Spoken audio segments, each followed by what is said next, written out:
Esse ambiente aqui permite, né, Jeremias? Esse ambiente permite essa interação também, né? Amém.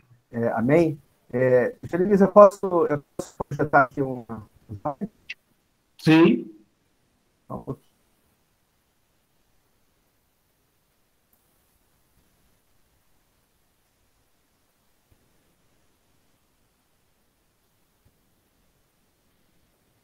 Chegou aí para vocês?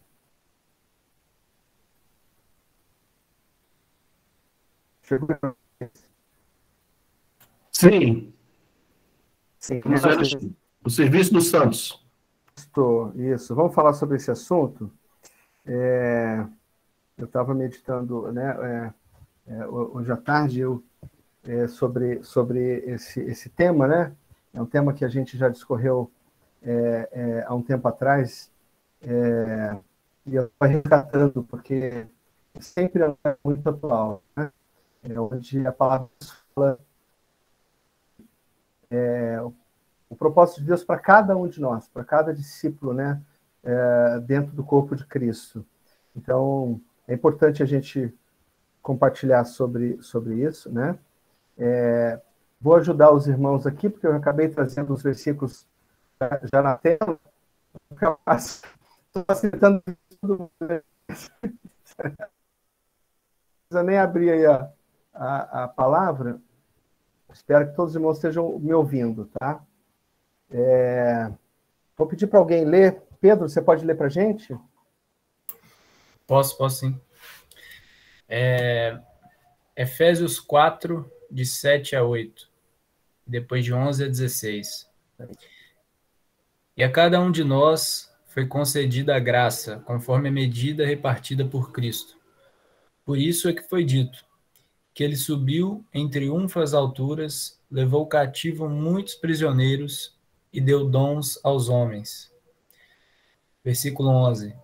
E ele designou alguns para apóstolos, outros para profetas, outros para evangelistas e outros para pastores e mestres, com vistas ao aperfeiçoamento dos santos, para o desempenho do seu serviço, para a edificação do corpo de Cristo, até que todos alcancemos a unidade da fé e do conhecimento do Filho de Deus e cheguemos à maturidade, atingindo a medida da plenitude de Cristo. O propósito é que não sejamos mais como crianças, levados de um lado para o outro pelas ondas, nem jogados para cá e para lá por todo vento de doutrina e pela astúcia e esperteza de homens que induzem ao erro. Antes, seguindo a verdade em amor, cresçamos em tudo naquele que é a cabeça, Cristo.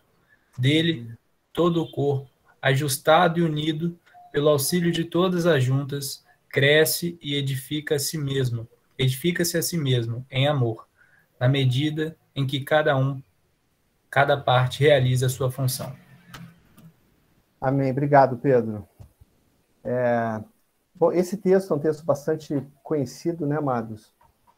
E é um texto assim muito chave na palavra, onde nós podemos ter algumas lições a respeito do propósito de Deus do corpo de Cristo, né? Qual o propósito dele na ordenação do corpo de Cristo, em papéis desempenhados em serviços dentro do corpo de Cristo, aonde ele quer nos levar, né?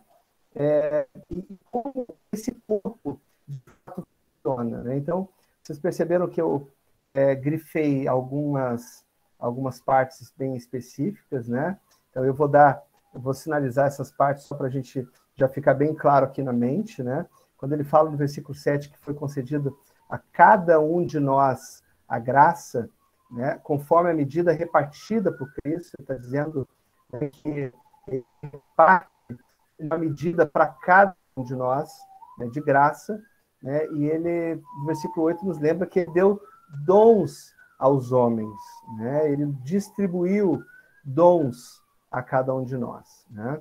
No versículo 11, ele vem falando que ele designou alguns para apóstolos, outros para profetas, evangelistas, pastores, e aqui falando de algumas funções bem específicas, né, de ministérios que são exercidos na igreja, e faz um link direto de qual é o objetivo, né?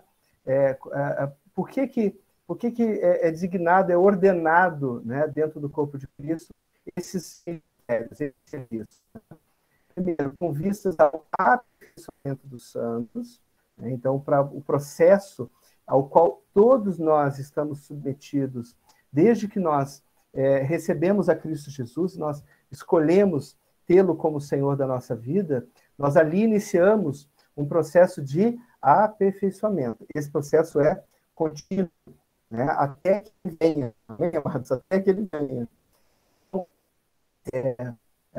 um dos objetivos dessa ordenação dentro do corpo de Cristo é para que haja o aperfeiçoamento dos santos para o desempenho do seu serviço, né? O desempenho do serviço de quem? Dos santos, né?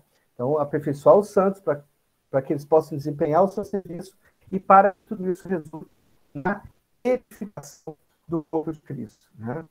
O versículo 3, ele chamei a atenção, né, o cheguemos à maturidade, né? Ele fala que a maturidade é justamente atingir a medida da plenitude de Cristo, né? Essa é a maturidade que é o nosso alvo, né, que vamos alcançar através do conhecimento do Filho de Deus, né? Porque o propósito é que nós não sejamos mais como crianças, o aperfeiçoamento, né, que Deus faz é para que nós possamos avançar, é para que nós possamos deixar as coisas de meninos, né, e que nós possamos começar a tratar as questões, ou um alimento que seja mais sólido, né, como igreja. Então ele fala, olha, então seguindo a verdade em amor, cresçamos em tudo naquele que é a cabeça. Isto é em ele que nós devemos o crescimento, né? Ele devemos crescer. E o versículo 16 que fecha dizendo dele, né, todo o corpo, que é ajustado e unido pelo auxílio de todas as juntas, cresce e edifica-se a si mesmo em amor. Interessante que o próprio corpo cresce e se edifica, né? O corpo edifica quem? O próprio corpo, né? Na medida que cada parte realiza a função. Então, na medida em que cada um de nós, enquanto participantes do corpo, realizamos a nossa função, ou realizamos o nosso papel, nós estamos, então, cooperando, né, para que, através do auxílio de todas essas juntas, o corpo de Cristo cresça e seja edificado. Então, aqui a palavra deixar para um pouquinho mais isso, mas o objetivo aqui é justamente a gente compreender um pouco mais e pedir que o Senhor nos revele a riqueza do que está escrito nessa palavra de Efésios 4, né, de como ele promove a edificação, né, de como nós, enquanto corpo, temos que funcionar, né? Afinal de contas, funcionar para ser um corpo vivo, né? Um dinâmico, um corpo que o sangue está jorrando, né, em todo o tempo, o sangue de Cristo, né, jorrando o tempo todo, e está operando em nós esse aperfeiçoamento. E nós precisamos entender qual é o nosso papel nesse corpo, né? Em Coríntios fala assim, olha, o corpo tudo é necessário, né? Não tem para o que é pior que o outro, né? Não pode a mão dizer para o pé, eu não preciso de você, né? Todos nós precisamos uns dos outros, porque todos nós temos dons, porque todos nós temos uma graça repartida por Cristo, né? Então nós precisamos compreender isso com muita clareza para que nós possamos funcionar como o corpo de Cristo, né? Eu vou prosseguir aqui. Se alguém depois, à medida que quiser também trazer um comentário, me dá um toque aqui, me dá uma interrompida, tá, queridos? Bom, aspectos da igreja no propósito de Deus. Então, eu queria chamar a atenção aqui para fazer uma contextualização, antes da gente continuar a desdobrar o texto de Efésios, né? Três textos de Efésios, né? Três textos aqui também no livro de Efésios, que nos trazem aspectos da igreja dentro do propósito de Deus, né? Então, como a igreja é referenciada de três maneiras diferentes, né? Sérgio, você pode ler para a gente esses três textos?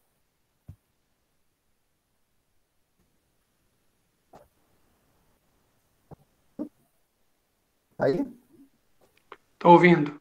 Eu vou ler aqui nessa... Como está na tela. Efésios 2:19. Portanto, vocês já não são estrangeiros nem forasteiros, concidadãos dos santos e membros da família de Deus. Efésios 2:22. Nele, vocês também estão sendo juntamente edificados para se tornarem morada de Deus por seu Espírito. Efésios 4:12 diz: com vistas ao aperfeiçoamento dos santos, para o desempenho do seu serviço, para a edificação do corpo de Cristo. Benção, obrigado, Sérgio. Amém. Então, aqui a gente está trazendo a igreja sendo diferenciada de 3 maneiras diferentes, né? São 3 nomes dados à igreja que expressam os seus principais aspectos do propósito de Deus e resumem-se no relacionamento com o Pai, com o Filho e com o Espírito Santo, né? Ele referiu-se em Efésios 2:19 à igreja enquanto família de Deus, né? Amém? Família de Deus, pelo Pai. Né? No Efésios 2:22, ele traz a igreja enquanto morada de Deus por seu Espírito, né? Habitação do Espírito Santo. Então, nós somos família de Deus, nós somos habitação do Espírito Santo, e em Efésios 4 nos refere enquanto corpo de Cristo, né? Então, são 3 formas distintas nas quais a igreja se posiciona no propósito de Deus. E resume, na verdade, no relacionamento que nós temos com o Pai, com o Filho e com o Espírito Santo, né? E, consequentemente, o nosso relacionamento com os nossos irmãos em Cristo, né? Então, se nós tirarmos o relacionamento, a palavra relacionamento, né? Se nós tirarmos a palavra relacionamento da igreja, nós vamos chegar à conclusão seguinte, que não existe mais igreja, né? A igreja é relacionamento, né? Ela resume-se em relacionamento com o Pai, com o Filho, com o Espírito Santo e o relacionamento entre nós, né? Então, nós vivemos um profundo relacionamento e nele nós devemos prosseguir, nele nós devemos avançar, crescer no relacionamento com o Filho, com o Espírito Santo e com os nossos irmãos. Então, a igreja, irmãos, resume-se em relacionamento, tá? Prosseguindo um pouquinho mais, enquanto família de Deus, eu quero trazer alguns pontos para que a gente entenda um pouquinho melhor com qual a finalidade, qual é o destaque para cada aspecto desse. Então, enquanto família de Deus, o destaque é o caráter, né? Então, nós somos filhos de Deus, né? Quando família, somos filhos de Deus. Então, a finalidade é que o nosso caráter se assemelhe ao caráter de Jesus, o nosso irmão primogênito. Então, o que Deus quer é que nós sejamos filhos semelhantes a Jesus, né? Isso é o que? O nosso caráter, né? Então, nesse aspecto da família de Deus, ele diz respeito ao que nós somos, né? A nossa identidade de filhos, né? O que somos. E isso nos remete a sermos filhos, um caráter moldado à luz do caráter de Jesus Cristo, e fazendo todos nós parte da família de Deus.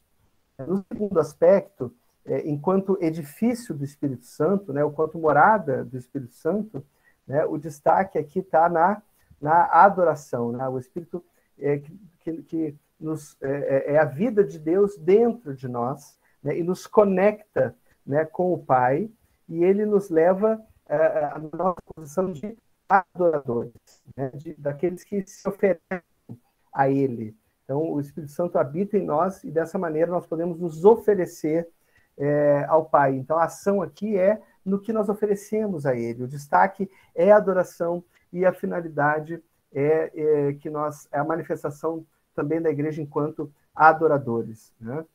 E no aspecto corpo de Cristo, a palavra de estar aqui é o serviço. Vocês lêem Efésios 4, né, que nós falamos na palavra serviço várias vezes, né? O serviço do corpo de Cristo. Então, aqui está dizendo respeito ao que nós fazemos, né, ao que nós entregamos, né, as nossas ações enquanto igreja, funcionando como corpo de Cristo. E para esse fim, né, a finalidade é que nós temos cooperadores de Deus, cooperadores do seu propósito, né, cooperadores, na verdade, Deus se manifesta na Terra através da igreja, através do corpo de Cristo. Nós temos que ter consciência disso, né, desse papel tão importante que é vivermos o corpo de Cristo, sermos cooperadores e exercermos o nosso serviço.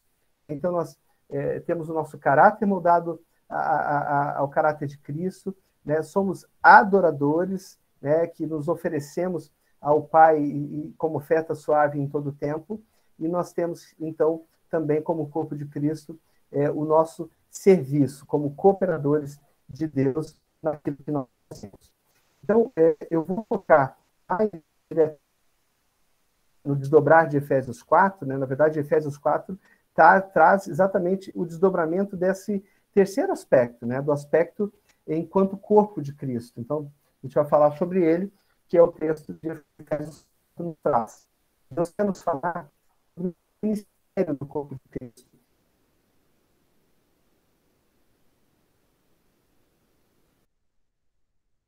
Entendemos qual é o nosso ministério, se nós não entendemos qual é o nosso papel, né, nós vamos ficar totalmente perdidos. Né? Para qual serventia nós...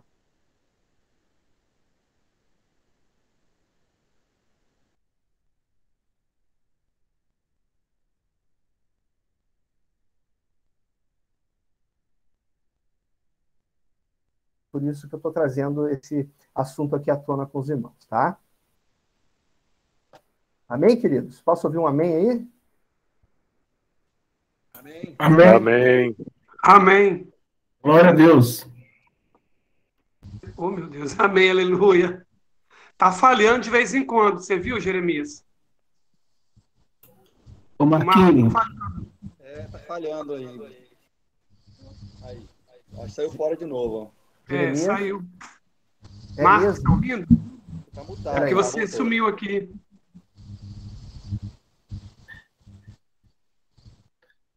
Sua internet está falhando de vez em quando, tá?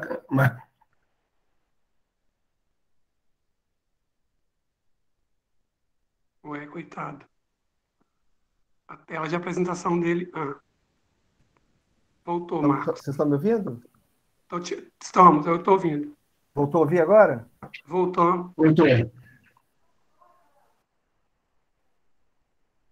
Caiu de novo. Eu acho que é a sua internet, Marquinhos.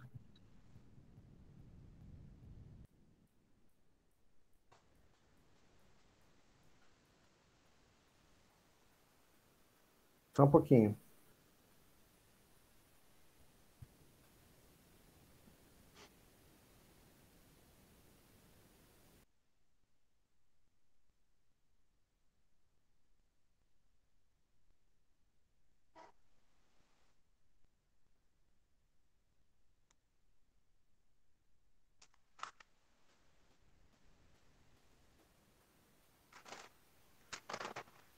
E agora?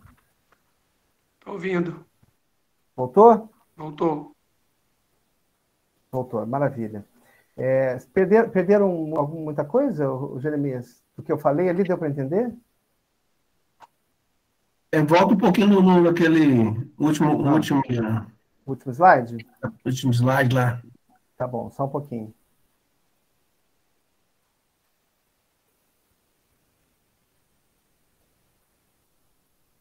Esse slide, Jeremias?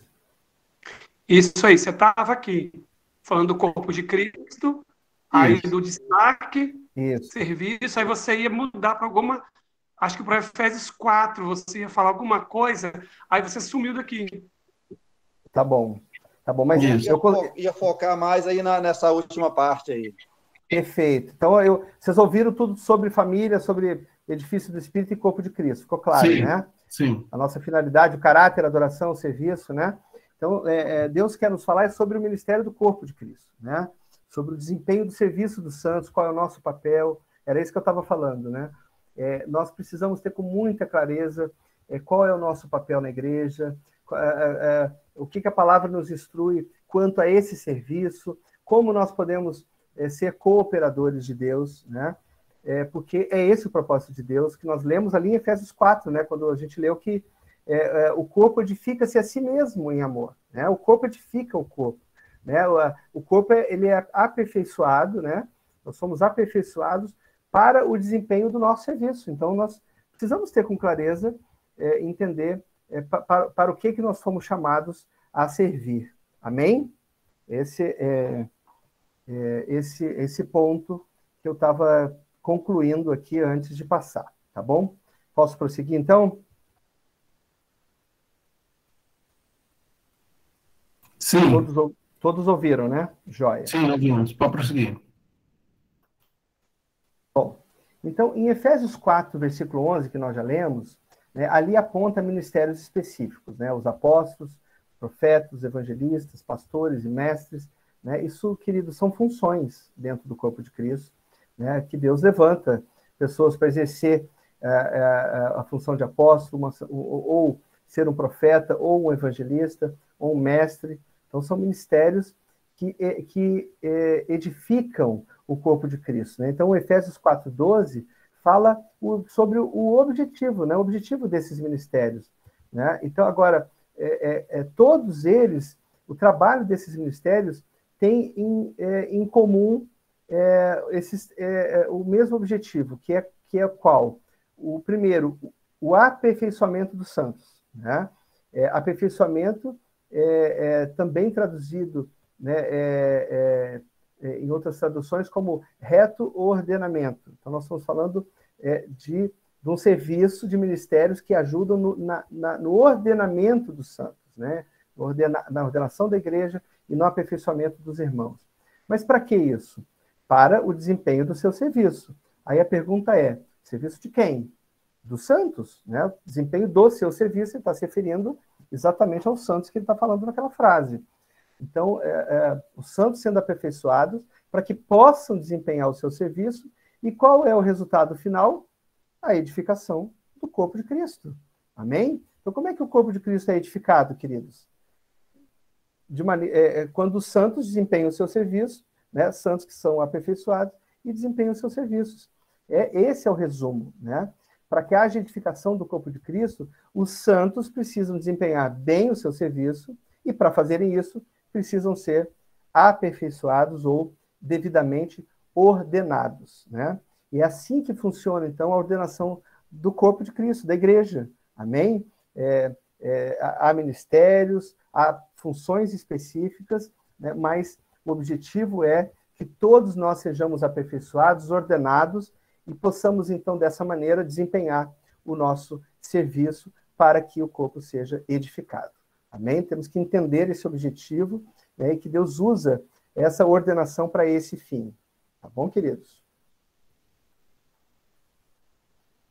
Então, assim, é importante fazer essa pequena reflexão, né? Naturalmente, quando nós falamos dos ministérios, nós trazemos ali algumas funções que exercem uma liderança na igreja, né? E é natural que em toda a comunidade, né, de pessoas, né, em toda junção de pessoas que tem um objetivo, as pessoas precisam ter líderes, né, líderes que ajudam na condução, que ajudam na orientação, no direcionamento, né? Então, para que Deus colocou funções também de liderança na igreja, né? A função básica da liderança da igreja é exatamente essa, é ordenar os santos para que eles possam desempenhar o seu serviço e sejam, então, edificados. Então, o papel dos líderes é cooperar com a igreja, com cada irmão, nessa ordenação, né? Nessa cooperação mútua, né? Onde nós cooperamos no aperfeiçoamento de cada discípulo, de cada irmão, né? Para que esses irmãos estejam habilitados, né, a poderem trabalhar e desempenhar o seu serviço, né? Então, os líderes, eles não existem para fazer o serviço no lugar dos santos, mas eles existem para ordenar cada santo a desempenhar o seu serviço. Deus não nos chamou um corpo onde só a cabeça ou os membros principais trabalham, né? Deus nos chamou enquanto corpo para que todos os membros do corpo exerçam a sua função, exerçam o seu papel, né? Então, não faz sentido uma igreja onde poucos trabalham e os demais só são espectadores, né? Só assistem, né? Isso não é um corpo vivo, isso não é um corpo que se movimenta, né? Isso não é um corpo que se retroalimenta, como a palavra de Efésios 4 nos falou. Então, o papel dos líderes é cooperar, né? Ordenar os santos para que esses possam desempenhar o seu serviço.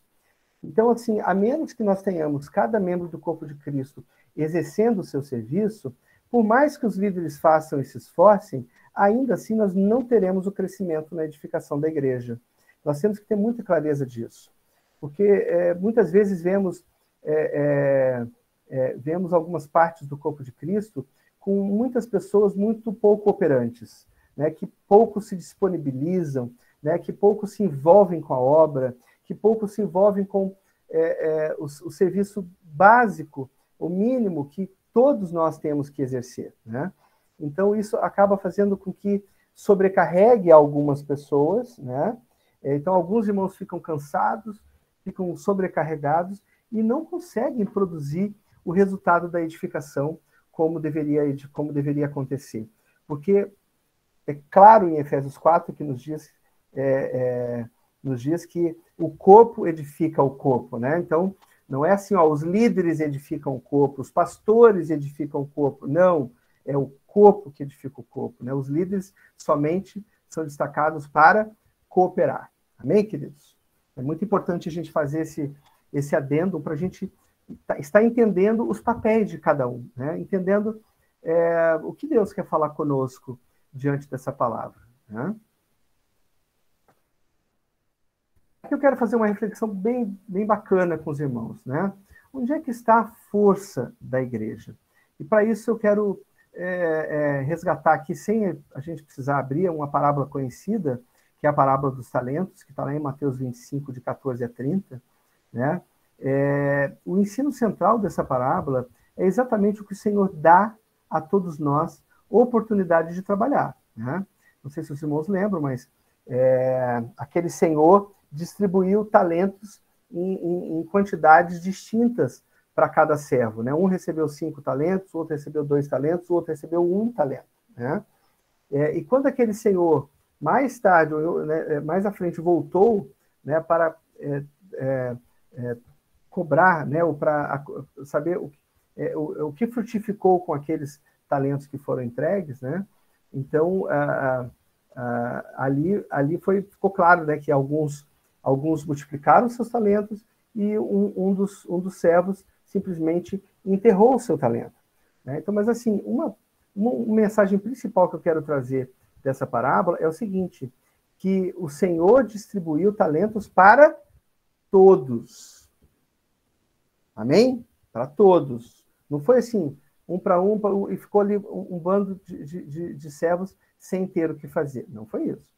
Ele até distribuiu talentos em quantidades diferentes, né? Então, algumas pessoas, às vezes, têm mais responsabilidades, alguns têm mais talentos, alguns têm mais dons do que outros. Não tem problema, nós vamos até ler sobre isso daqui a pouquinho, mas o que nós temos que entender é que todos receberam alguma coisa. Então, nós temos 2 princípios importantes aqui nessa parábola. Primeiro, que o Senhor dá medidas diferentes de graça para servir, né? Foi exemplificado naqueles que receberam 5, 2 e 1 talento, ou seja, as medidas foram diferentes na distribuição, né? E 1 Coríntios 12, 11 nos fala exatamente isso.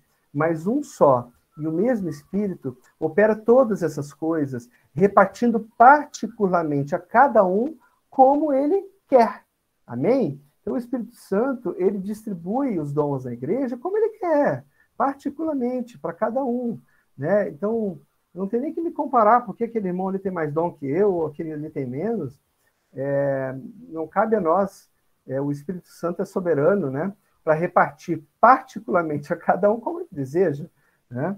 Mas O importante é entender que ele, aqui, é que ele dá medidas diferentes. E o segundo princípio, muito importante também, é que ninguém no corpo de Cristo fica sem receber nada. Todos têm uma medida de graça para trabalhar, pelo menos. Está exemplificado naqueles que, pelo menos, receberam um talento. Né? Então, ninguém ficou sem trabalho nessa parábola. Efésios 4, 7, né, que nós lemos também, ele fala isso. Ó, e a cada um de nós foi concedida a graça conforme a medida repartida por Cristo. Né? Ou seja, a cada um de nós, todos foram envolvidos. Né? Então, irmãos, essa parábola nos traz esse ensino, né, de que todos nós temos dons. Né? Todos nós temos dons. Todos nós temos algo para fazer, algo para entregar, algo para contribuir, algo para cooperar, uns mais, outros menos, conforme o Espírito distribui. Amém? Está claro isso para os irmãos, né? Então, com base nessa reflexão, eu vou propor para os irmãos aqui uma continha rápida, né? Imagine aqui uma comunidade, né? Uma comunidade de uma igreja local, né? Onde nós tenhamos, por exemplo, talentos distribuídos de maneira diferente, né? Então, os pastores receberam 5 talentos, os líderes receberam 2 talentos e os demais discípulos receberam 1 talento, né? Mas na medida que naquela comunidade existem 4 pastores, né? Quando eu somo, então, os talentos dos 4 pastores, representa para mim 20 talentos. Quando eu pego 20 líderes que receberam 2 talentos, é como se eu tivesse distribuído entre os líderes 40 talentos. Né? Mas se for distribuído pelo menos 1 talento para os demais 200 discípulos daquela comunidade, significa que ali está concentrado 200 talentos nos demais discípulos. Aí eu volto com a pergunta para os irmãos. Onde é que está a força da igreja, irmãos? Alguém pode me responder?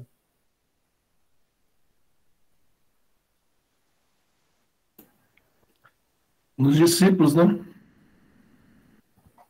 Está na igreja, está nos discípulos. Né? A força da igreja não está no pastor, não está no líder. Amém, queridos? Esses são irmãos que cooperam, são irmãos que ajudam no ordenamento, mas a força da igreja está na igreja. Amém? É ali que está concentrado todo o potencial da manifestação do corpo de Cristo. Está claro isso para os irmãos? Olha a importância de que todos nós saibamos o que nós vamos fazer com o talento que Deus nos deu. Né? Que todos nós saibamos que nós temos algo para entregar, nós temos algo para cooperar, porque a força da igreja está na igreja. Aleluia por isso. Né? Então, quanto mais uma igreja tem discípulos desempenhando o seu serviço, mais essa igreja ganha força para cumprir a obra que o Senhor designou a ela que fizesse. Né? Então, quanto mais os discípulos têm clareza disso, mais o corpo vai funcionar, mais o corpo vai operar, mais ele vai entregar para a glória do Senhor, para o reino de Deus. Amém? Posso ouvir um amém de novo? Glória a Deus, Marquinhos. Amém, queridos? Essa visão, né? Como você tem mostrado isso aí, tremendo. Glória a Deus. Glória a Deus, glória a Deus. Que o Senhor nos fale, né, mais sobre isso, porque é muito precioso mesmo a gente poder compreender isso, né? Vou continuar aqui então, queridos. Então, em resumo, queridos, até aqui, né? A obra do corpo de Cristo é realizada por quem? Pelo corpo de Cristo, né? Não é realizada por poucas pessoas, não. A obra do corpo é realizada pelo corpo. O serviço da igreja é desempenhado pela própria igreja, né? Alguns podem presidi-la, né? Podem liderá-la, podem coordená-la, mas a obra é feita por todos. Não deve haver alguns que trabalham e outros que assistem.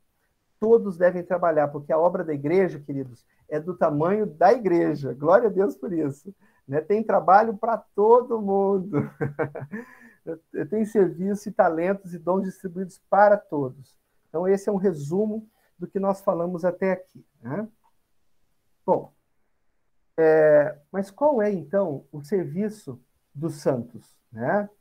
Qual é o serviço? Essa pergunta, então, pode vir, tá? Mas qual é o talento, né? Qual é o... já que todos têm para trabalhar e todos têm para entregar, né? O que nós temos para entregar? Qual é o serviço, né? Então, assim, olha, os ministérios específicos que são exercitados pela liderança da igreja, eles tanto devem desempenhar o serviço dos santos, como devem levar os santos a poder desempenhá-los, né? Que é o papel aquele papel da liderança, dos ministérios específicos, né? Que cooperam com os santos para que eles possam trabalhar. Então, o nosso trabalho é preparar os discípulos para o exercício de serviços comuns a todos os santos. Então, na verdade, queridos, o que eu estou trazendo aqui para os irmãos é que, tudo bem, uns têm um talento maior como mestre, outros são profetas, outros podem ter dons do Espírito, dons de cura, outros são evangelistas, ou seja, ministérios específicos, né? Outros lidam com os necessitados, outros exercem outras atividades no corpo de Cristo. Mas eu quero dizer para os irmãos que existem pelo menos 2 serviços que são comuns para todos os santos, ou seja, todos nós temos que ter total consciência de que de que esses serviços são o nosso papel, né? O papel que Deus distribuiu para todos, não foi para alguns somente. E nós vamos falar então sobre esses serviços. Um deles é o serviço de testemunhas e de proclamação, e o outro é o serviço de relacionamentos, né? Como a gente leu lá na frente, a igreja resume-se em relacionamentos, né? Então nós vamos falar um pouquinho mais sobre cada um deles, né? Serviço de testemunhas e proclamadores, né? Edilene, pode ler para a gente?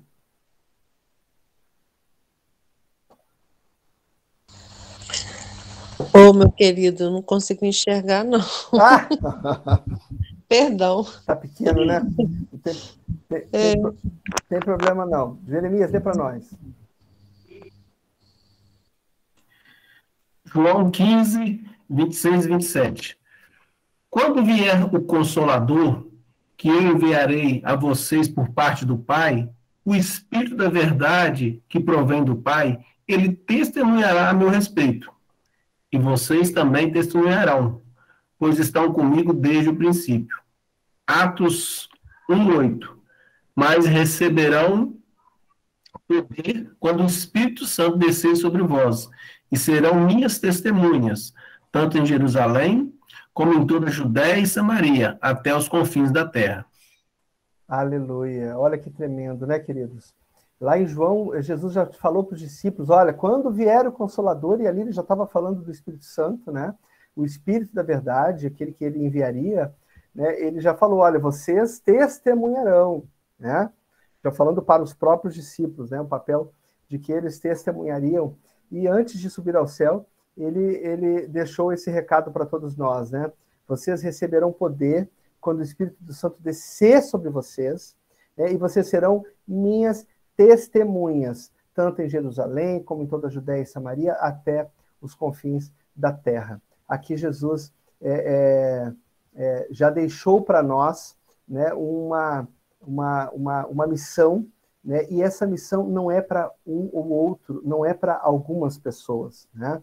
Essa missão é uma missão de ser testemunhas em qualquer lugar, né? E ele fala tanto em Jerusalém como em Judéia, ou seja, aqui, na minha vizinhança, na escola, no trabalho, na família, em todas as cidades, por onde eu for, né? Nós fomos abençoados, nós fomos cheios do Espírito Santo para que nós possamos, então, exercer esse serviço que é o serviço de testemunha, de sermos testemunhas do reino de Deus, sermos testemunhas do evangelho do reino de Deus, sermos testemunhas da vida de Cristo e podemos ser proclamadores, né? Jesus, antes de subir ao céu, falou isso, olha, ide, fazei discípulos de todas as nações. Então, ele quer que todos nós possamos ter esse papel, esse serviço de fazer discípulos, né? Então, o Senhor tem nos lembrado fortemente nesses dias este importante serviço. Nós somos cheios do Espírito Santo, não só para andarmos em novidade de vida, né? Ou seja, como se fosse algo para a nossa vida, né? Para o nosso bem, né? Porque, afinal de contas, somos restaurados, temos alegria, temos paz, e realmente somos muito abençoados, né? Mas, irmãos, isso não é para nós, né? Toda a obra de Cristo em nós é para que a gente testemunho para outros, para que a gente possa pregar ao mundo o Evangelho do Reino, né? Sermos testemunhas verdadeiramente desse Evangelho. Então, nós somos cheios do Espírito Santo para testemunharmos, como diz aqui a palavra, né? Romanos 10, 14 e 15. Marcos Cavalcante, você lê para a gente? Leio sim. Romanos 10, 14 e 15. 14. Como, pois, invocarão aquele a quem não creram? E como crerão naquele que nele não ouviram falar? E como ouvirão se não houver quem pregue? 15. E como pregarão se não forem enviados? Como está escrito, como são belos os pés do que anunciam as boas novas. Aleluia! Como são belos os pés dos que anunciam boas novas.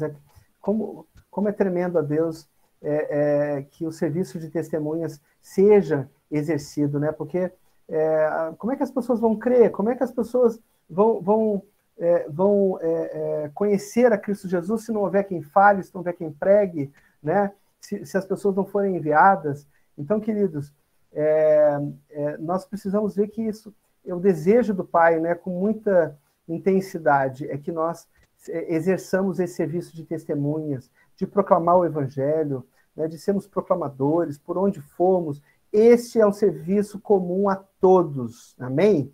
Todos nós temos esse papel, nós temos essa missão, essa convocação, né, de sermos testemunhas. Esse é um serviço tremendo e muito importante, né? Então, lá em Mateus 28, 19, Jesus nos enviou, né? Quando ele falou assim, olha, portanto, ide, fazer discípulos de todas as ações, batizando-os em nome do Pai, do Filho e do Espírito Santo, né? Ele nos enviou, né? E nos deu autoridade para isso, né? Quando no versículo 18 ele já começa dizendo assim, olha, é-me dado todo o poder, toda a autoridade no céu e na terra. Depois ele fala, portanto, ide, fazer discípulos, né? Então ali ele delegou essa autoridade para nós podermos proclamar, para nós podermos ser testemunhas, batizando as pessoas, né? E aí eu pergunto, essa ordem foi para quem, queridos? Foi só ali para os discípulos que estavam ouvindo? Claro que não. Essa ordem é para todos nós. É uma missão comum a todos os santos, né? Então, a igreja de Atos, ela foi muito edificada na comunhão, no partir do pão, na edificação mútua, mas também na pregação do Evangelho do Reino, né?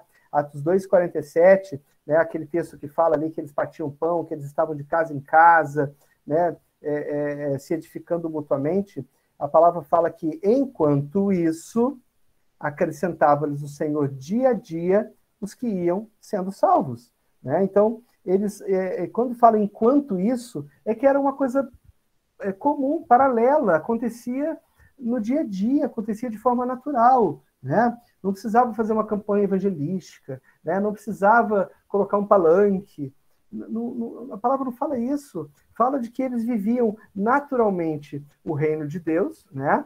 Na comunhão, no templo, nas casas, repartindo os bens, repartindo com os necessitados. E enquanto isso acontecia, Deus ia dando mais pessoas que iam sendo salvas, né? Porque isso por si só, né, o testemunho deles falava muito alto, né? E eles pregavam naturalmente a Cristo também, o Evangelho do Reino. Mas enquanto isso nos traz essa pegada de que o Senhor vai acrescentar à igreja enquanto nós estamos vivendo o Evangelho do Reino, né? No nosso dia a dia, né? Nas nossas ações naturais, né? Enquanto vivemos o Evangelho do Reino, né? Sendo testemunhas, cumprindo com o nosso papel de testemunhas, ele vai nos agregar mais e mais vidas, né? Em nome de Jesus. Então, quando nós olhamos para aqui, eu acabei de falar, quando olhamos para a igreja primitiva, nós vemos uma igreja que crescia, né? Isso acontecia diariamente. Então, enquanto isso, revela exatamente, enquanto a igreja vivia a vida normal, o Senhor ia acrescentando novos discípulos. São atribuições paralelas que caminham juntas, né? Atos 5:42 confirma exatamente isso, né? E todos os dias, no templo, de casa em casa, não cessavam de ensinar e de pregar Jesus, O Cristo. Está vendo? A pregação do Evangelho, né, o ensino sobre o Evangelho, a pregação de Jesus o Cristo, era feito diariamente, no templo, de casa em casa, onde eles andavam, eles não cessavam de pregar Cristo Jesus.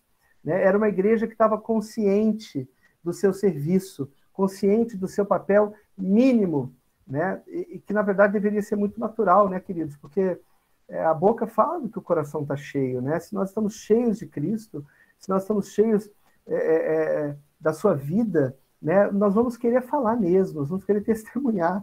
Então, isso tem que ser algo forte e marcante para a igreja de Cristo. Né? A quantidade de vidas salvas, amados, ela é proporcional à intensidade da proclamação do Evangelho do Reino. Né? Se nós queremos ver o corpo crescer, né, nós temos que nos dedicar a esse serviço, nós temos que intensificar a proclamação do Evangelho do Reino. Né? É o que nós lemos ali. Como é que as pessoas vão aceitar se elas não ouvirem? Como é que elas vão crer se ninguém falar para elas? Né? Então, de quem é essa responsabilidade? É nossa. É de cada um de nós, de todos os santos. Amém? Posso ouvir amém de novo? Amém. Amém. Amém. Glória a Deus. Estamos juntos nisso, amém? Estou aqui, Amém. só tirei minha foto daqui. Amém. Glória a Deus. Então vamos falar agora sobre o serviço de relacionamentos, né? Que também é algo que Deus nos chama a que todos nós exerçamos, né? Versículo 16 de Efésios 4 nos fala: dele, todo o corpo ajustado e unido pelo auxílio de todas as juntas, cresce e edifica-se a si mesmo em amor, na medida em que cada parte realiza a sua função. Aqui nos lembrando que todos têm que realizar a sua função para que, então, o corpo, que é unido por juntas, né, cresça e se edifique a si mesmo. Então, as palavras-chave aqui é a palavra corpo, é a cooperação de cada parte e a edificação. Né? Então, o corpo edifica o corpo, né, como nós falamos. Como? Pela cooperação de cada parte, ou seja, de cada membro, de cada discípulo, e não apenas pela cooperação de alguns. Né? Então, na medida que cada parte realiza a sua função. E aí o corpo edifica-se a si mesmo. Como promover a edificação? Pela cooperação de cada parte. Né? Como é que a gente ordena isso? Né? Então, a palavra fala que é pelo auxílio de cada junta, né? De todas as juntas. Então, através do auxílio de cada junta, que torna o corpo bem ajustado e consolidado. Então, fala ali, todo o corpo ajustado, né? E unido, consolidado. Então, é necessário o auxílio de cada junta. Aí a pergunta natural próxima que a gente vem é: mas o que é junta, então, aqui falando? O que são juntas e ligamentos, né? Então, quando a gente traz isso para o conceito de anatomia, né? Ligamento é um tecido fibroso que é muito resistente, serve para ligar os ossos ou os órgãos, né? Os ligamentos que nós temos entre os ossos, né? Na perna, no joelho, os braços, enfim. As juntas são as articulações, né? Que formam conexões entre os ossos. Então, os ligamentos passam dentro das juntas e dão firmeza e resistência a essas ligações. Então, quando a palavra fala que pelo auxílio de todas as juntas, né, nós estamos falando ali do auxílio de pessoas que dentro do corpo conectam o osso ao osso, né? Conectam as pessoas, dão firmeza, resistência, né? Ou seja, edificam um ao outro. É assim que funciona o corpo de Cristo. Então, juntas e ligamentos do corpo de Cristo representam os vínculos de cada membro, né, que são relacionamentos fortes, resistentes e específicos entre os irmãos, que produzem suprimentos, cooperação, crescimento e edificação. Então, amados, essa palavra fala como é importante, como o corpo precisa se edificar mutuamente e através de juntas e ligamentos, ou seja, vínculos. Nós precisamos caminhar de forma vinculada uns aos outros. Né? É isso que nos torna com relacionamentos fortes, resistentes, né? Uns com os outros, enquanto corpo de Cristo. Né? Colossenses 2,19. Marquinhos, você pode ler para nós?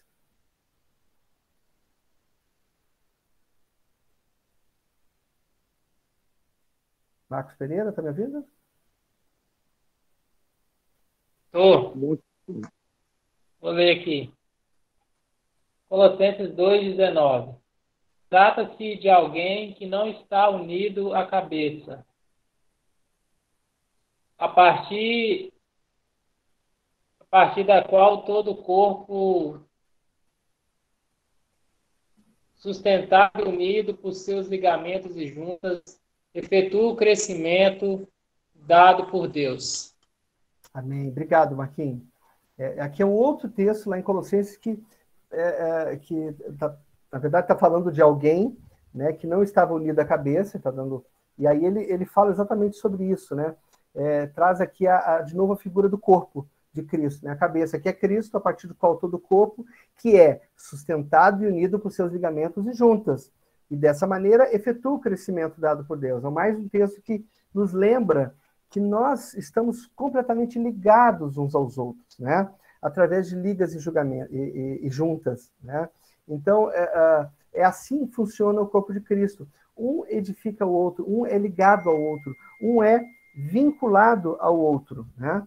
Então, assim, se a igreja não comporta essa estrutura, ela não se manifesta como corpo, mas sim como uma sacola de membros, que se não estiverem vinculados por juntas e ligamentos, não haverá harmonia nem vida. Ou seja, se nós não estivermos vinculados uns aos outros, né, através de relacionamentos, nós não estivermos ligados uns aos outros, nós podemos simplesmente dizer que temos uma sacola de membros soltos aqui, né?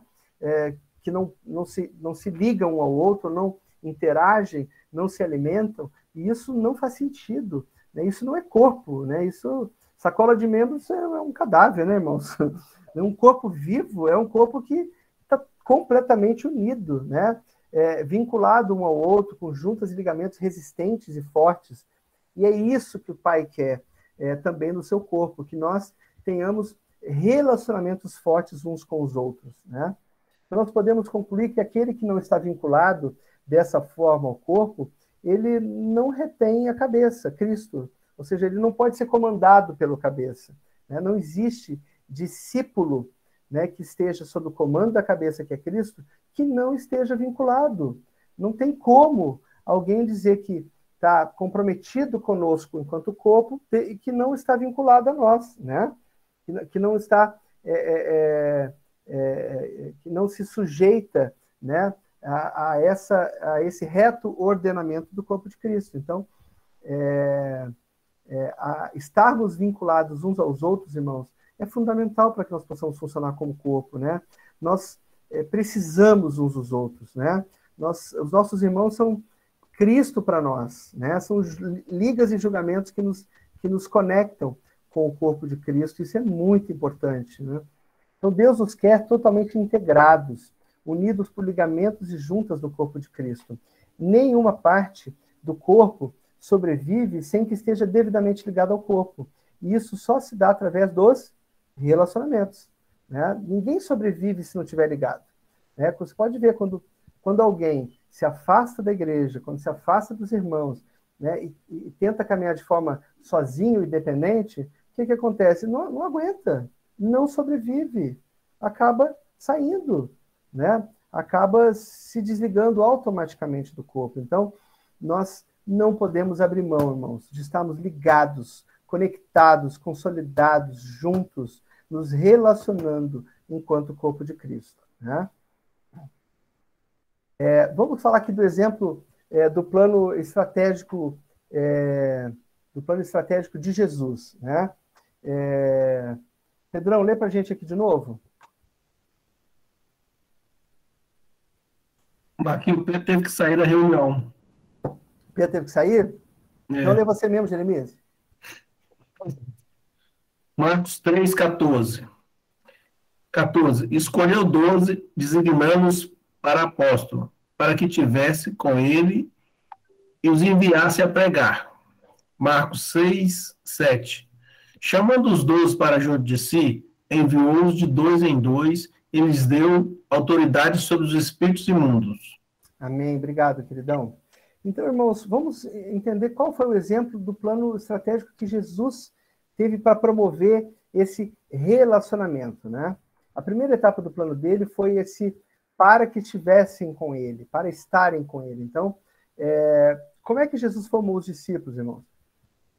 Caminhando com eles, né? Chamou-os para andarem com ele, para estarem com ele.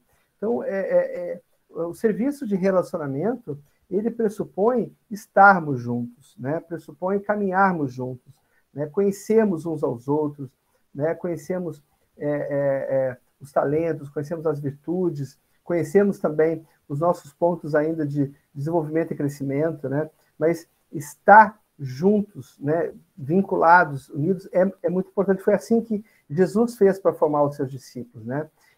Nesse período, os discípulos estão com Jesus num vínculo de discipulado, para aprender a fazer a obra e serem tratados em seu caráter, né?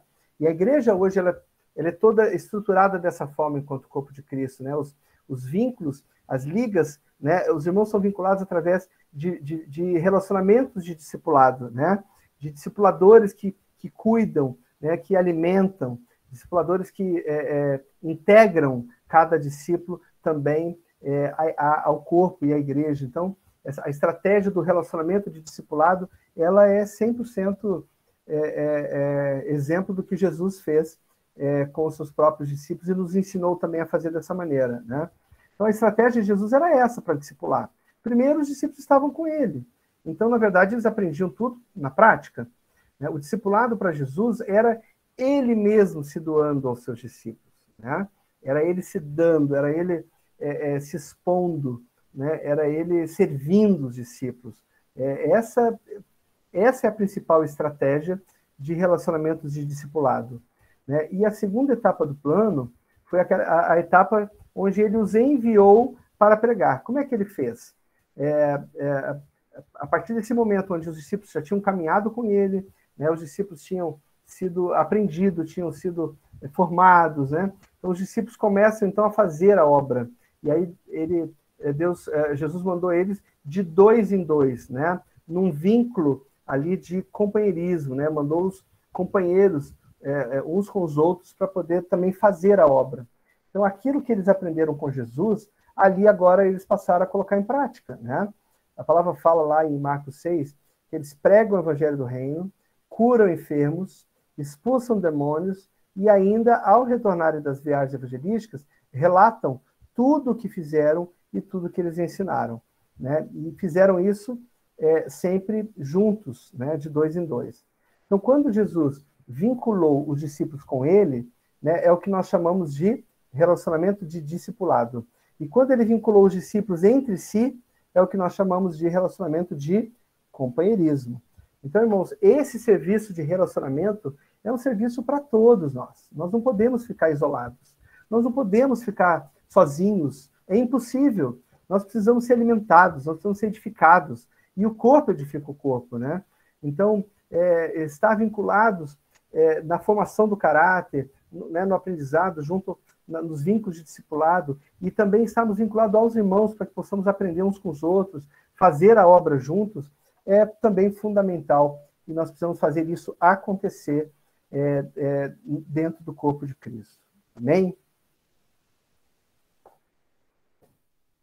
Bom, já caminhando aqui já para o final, queridos, as ferramentas da obra, né? Atos 4, de 29 a 32. Eu vou ler aqui para os irmãos. Agora, Senhor, considera as ameaças deles e capacita os teus servos para anunciarem a tua palavra corajosamente. Estende a tua mão para curar e realizar sinais e maravilhas por meio do nome do teu santo servo Jesus. Depois deles orarem, tremeu o lugar em que estavam reunidos, todos ficaram cheios do Espírito Santo e eles anunciavam corajosamente a palavra de Deus. E da multidão dos que creram, uma era a mente e um o coração.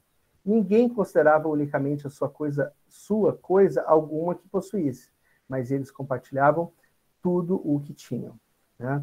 Então, queridos, esse texto aqui vai nos trazer alguns ensinos sobre quais os recursos que os discípulos tinham para viver e fazer a obra, né?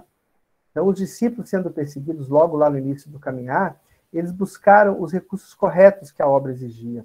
Eles precisaram da oração, de um novo enchimento do Espírito e de intrepidez para pregar o evangelho do reino, né? Da mesma maneira, queridos, esses recursos são fundamentais para cada um de nós, né? Oração. Oração é a primeira ferramenta que os discípulos devem buscar. É o primeiro recurso. Oração, irmãos, não é o último recurso. Oração, tem muita gente que acha que depois que tudo deu errado, então vamos orar. Nós temos que entender que a oração é o primeiro recurso. A gente começa pela oração para depois a gente fazer, né? Então, porque a oração, ela nos leva a uma total dependência do Senhor. A oração, ela é uma representação da nossa sujeição a Ele. Então, quem ora depende do Senhor e dos seus recursos. Quem não ora acaba dependendo de si mesmo e dos seus próprios recursos, que são absolutamente falíveis, né? E não produzem nada que seja espiritual, né? Então, as coisas espirituais são geradas espiritualmente, né? E para isso nós precisamos depender da ação do Espírito Santo em nós, depender do Senhor. Então, irmãos, está comprovado que os irmãos que mais amadurecem e frutificam são aqueles que mais oram. A vida regular de oração nos impulsiona a uma vida regular também de evangelização. Então, amados, essa primeira ferramenta, a oração, que é fundamental, né? Deus tem nos falado tanto nesses últimos dias sobre isso, né? O quão imprescindível é termos uma vida de oração, né? É o primeiro recurso que todos os discípulos precisam recorrer para, então, estarem disponíveis e executarem o seu serviço, né? O enchimento do Espírito, né? Foi a segunda ferramenta que os discípulos tiveram em consequência da oração, né? Enchei-vos do Espírito, é o que a palavra nos exorta em Efésios 5:18. A igreja que ora, ela anda em Espírito, sendo novamente cheios continuamente, né? Então, na verdade, nós recebemos o Espírito Santo quando aceitamos a Cristo, mas nós precisamos estar cheios continuamente, né? É um processo também contínuo, diário, de nós falamos, Espírito Santo, vem, me enche mais, né? A palavra enchei-vos do Espírito. Então, queridos, somente corações aquecidos pelo Espírito poderão alcançar corações frios pelo pecado. Amém? É o Espírito Santo que convence, é o Espírito Santo que faz a obra, não somos nós. Então, do contrário, a nossa vida e ministério não terão frutos para Deus, né? Nem o ministério exercido com recursos humanos vai adiante, né? A obra só consegue ser exercida e produzir frutos se for movida e conduzida pelo Espírito Santo, por uma igreja que tem uma intimidade com o Espírito, que tem um relacionamento com o Espírito Santo, né? Por uma igreja que ora, que depende, que se coloca simplesmente como vaso para Ele, né? Nós somos vasos, amados, nós somos, e todos nós temos serviço, todos nós foi dado um talento, né? Um dom, no mínimo, que nós sejamos testemunhas, proclamadores, né? E vinculados completamente ao corpo de Cristo. A última ferramenta que esse texto nos traz é exatamente a intrepidez, né? Quando a palavra fala da ousadia, que eles anunciaram de maneira ousada, corajosamente, né? A terceira ferramenta que os discípulos tiveram, em consequência da oração e de um novo enchimento do Espírito Santo, foi a intrepidez para pregar o Evangelho do Reino e fazer discípulos. Então, queridos, intrepidez significa ausência de medo, de vergonha, né? Significa sermos ousados, né? Sermos corajosos. E quem nos faz assim, amados, é o Espírito Santo que nos encheu, né? Então, nós precisamos nos munir dessas ferramentas, dessas armas espirituais, né? Para que nós possamos desempenhar o nosso serviço, desempenhar o nosso papel. Nós não podemos abrir mão de cumprir com o nosso papel, queridos. Tem trabalho para todo mundo. O corpo funciona quando todos funcionam, né? A igreja, a obra da igreja é do tamanho da igreja, irmãos, né? E Deus quer nos usar, né? Deus quer nos encher, Deus quer nos fazer conscientes desse papel, parar de sermos espectadores e sermos protagonistas do papel que Deus quer para nós, né? Então, o Senhor está levantando um grande exército, né? Um corpo de Cristo, que é edificado e ligado por juntas e ligamentos, e que, cheios do Espírito Santo, estão habilitados a cumprir com todo o seu propósito. Nós precisamos, irmãos, cooperar com a edificação da igreja, para o bom desempenho dos santos, para que a igreja seja fortalecida e viva com intensidade o seu ministério. Todos nós fomos chamados para cooperar, todos nós fomos chamados para como soldados desse grande exército, né? Ligados com juntas e ligamentos, fortalecidos, nos edificando mutuamente, através de vínculos de discipulado, de vínculos de relacionamento, né? Cheios do Espírito Santo, orando em todo tempo, orando sem cessar, né? Conscientes do nosso papel de proclamadores, de testemunhas, de edificadores do corpo de Cristo. Amados, vamos assumir com responsabilidade, né, o papel que ele nos delegou, o serviço dos santos. Né? Vamos assumir e depender completamente dele, porque ele quer nos capacitar, porque ele quer nos encher, né? Ele quer ver uma igreja operante, uma igreja protagonista, né? Uma igreja que se levanta com intrepidez, com ousadia, com graça, cheia do Espírito Santo, em nome de Jesus. Amém, queridos? Desculpem aqui se eu estendi demais, Jeremias, mas era o recado que eu tinha aqui de Deus para compartilhar com os irmãos. Glória a Deus, Marquinhos. Tremendo, maravilhoso. Inclusive, assim, é de Deus. Ontem, algumas coisas aí eu compartilhei com o irmão ontem, por telefone. Pena que ele não está aqui hoje. Mas glória a Deus. Bem explicado, bem... Coisa de coach mesmo, né? Glória a Deus.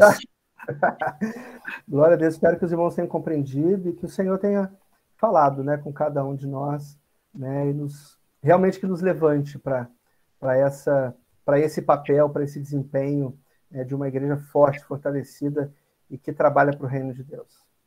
E eu creio que nós temos buscado isso mesmo, né? Dividir, né, assim, as cargas, porque realmente é todo o corpo, né?